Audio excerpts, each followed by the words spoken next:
என் ஊர் வந்து கொடகரை. நாங்கள் வந்து மலைவாழ் மக்கள். நான் 8ஆம் கிளாஸ் வரையும் படிச்சிருக்கேன்.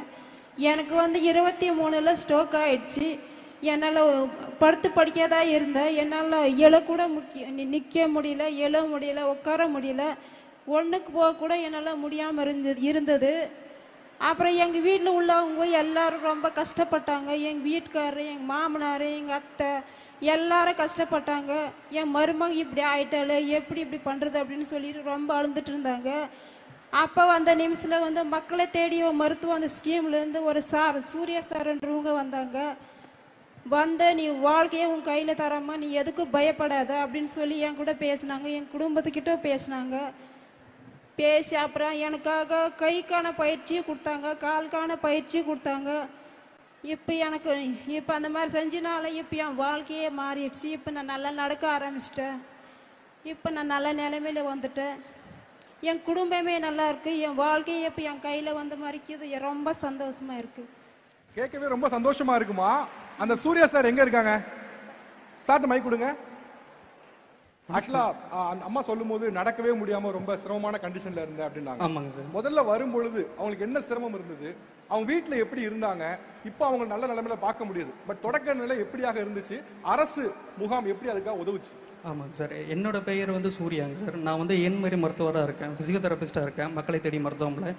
என்னோட வட்டாரம் வந்து தள்ளிங்க சார், அதில் தான் ஒர்க் பண்ணிகிட்டு இருக்கோம். ஸோ இவங்க வந்து பார்த்தீங்கன்னா யங் ஸ்ட்ரோக்குங்க சார், 23 வயசு தான் ஆகுது இவங்களுக்கு. ஸோ லெஃப்ட் சைடு வந்து கம்ப்ளீட்டாக பேரலைஸ் ஆயிடுச்சுங்க சார். அவங்க வந்து பெட்டடாக இருந்திருக்கிறாங்க. ஸோ இவங்களுக்கு வந்து அவ்வளோ பெரிய மருத்துவ வசதிகள்லாம் அவங்க செலவு பண்ணுறதுக்கு வந்து அவ்வளோ வசதிகள்லாம் இவங்ககிட்ட கிடையாது. ஸோ ரொட்டீனாக நாங்கள் வந்து இவங்க இருக்கிறது வந்து எல்லாமே யானைக்காடுங்க சார்.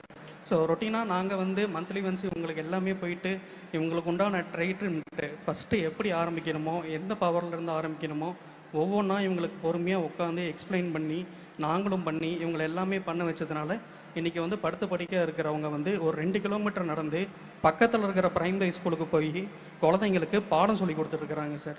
அந்த அளவுக்கு இவங்களை வந்து நாங்கள் வந்து இது பண்ணி விட்ருக்கோங்க சார் மக்களை தேடி மருத்துவம் ஸ்கீம் மூலமாக. ஸோ வீட்டில் சும்மா இருந்தவங்க இப்போ பக்கத்தில் இருக்கிற வாலண்டரியாக போய் நான் குழந்தைங்களுக்கு என்னால் முடிஞ்சதை சொல்லித்தரேன் அப்படின்னு 2 கிலோமீட்டர் நடந்து போய் ஸ்கூலில் போய் இப்போ அவங்க டீச் பண்ணி கொடுத்துருக்குறாங்க சார் குழந்தைங்களுக்கு. இப்போ அவங்க டீச்சராக இருக்காங்க. முடியவே முடியாது அப்படின்னு இருந்தவங்க இன்னைக்கு போய் பல மாணவ மாணவிகளுடைய கனவை நிஜமாக்குறாங்க அப்படின்னா அது அவங்களுக்கு ஒரு பெரிய கைத்தட்டல். டு யூ டாக்டர் இன்னொரு மிகப்பெரிய கைத்தட்டல். Thank you so much. ஏன்னா மலைவாழ் பகுதியில் ரொம்ப ரொம்ப கடினமான சூழலில் தான் வாழ்ந்துகிட்டு இருப்பாங்க. ஆனால் அதெல்லாம் தாண்டி அங்கே போய் மக்களிடம் அதை சேர்க்கணும் அந்த மருத்துவம் அப்படின்னு நினைச்ச அரசுக்கும் மீண்டும் மனமார்ந்த நன்றிகள். And thank you doctor, thank you so much for creating that magic அப்படின்னு தான் சொல்வேன். செய்திகளை உடனுக்குடன் தெரிந்து கொள்ள கீழ்கண்ட கேபிள் மற்றும் டிடிஹெச் நெட்வொர்க்குகளில் எம்நாடு செய்தி தொலைக்காட்சியை காணுங்கள். பாதகம் செய்பவரை கண்டால் நாம் பயம் கொள்ளலாகாது பாப்பா. மோதி மிதித்து விடு பாப்பா, அவர் முகத்தில் உமிழ்ந்து விடு பாப்பா. அண்மை செய்திகளை உடனுக்குடன் தெரிந்து கொள்ள இணைந்திருங்கள் எம்நாடு தொலைக்காட்சியுடன்.